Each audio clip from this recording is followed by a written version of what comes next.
we have to try to help them change their thought, what they're thinking. Some are just old enough to drive, still in grade school, or even younger. Children and teenagers touched by violent crime with a gun.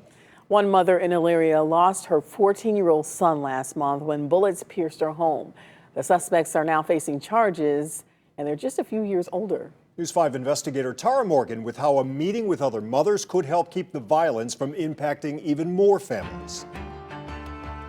It may be impossible to measure the kind of pain for a mother or father in burying a child. We try and console them. We put our arms around them. Laura Irvin did that for Shane Edwards' mom, Kristen. The Elyria freshman never made it to school one early September morning. Shane was killed while in bed when bullets came through his house. I would imagine that Kristen's main chore every day is to remember to breathe. Irvin started the Moms Demand Action Lorraine chapter nearly 5 years ago. She met with Kristen the morning before police announced arrests in her son's case. 2 people, ages 16 and 18, are charged, the youngest with murder. Not only have we lost Shane, but we have 2 other people who have ruined their lives.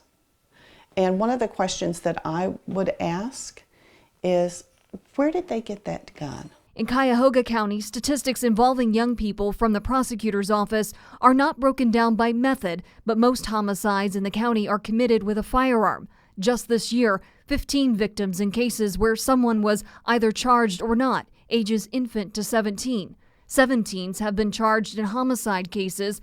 Last year, there were 11 teens charged and 12 young victims. I think if you've been doing this work, it's not surprising.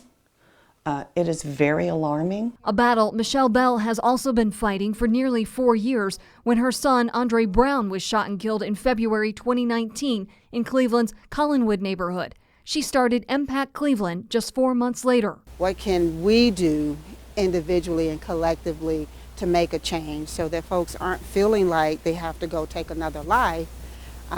Because of some emotion that just got overwhelmed. Bell also met with Kristen in Elyria after the September shooting brought back a flood of feelings from her son's unsolved homicide. I said, I still have hope. She says she felt an energy building to turn her pain into a passion. She may not be there right at this moment, but I felt in that meeting that she wants to get there. This summer, Cleveland saw a wave of violence with teens and guns, and just last week, Cleveland teens made a pledge to prevent gun violence.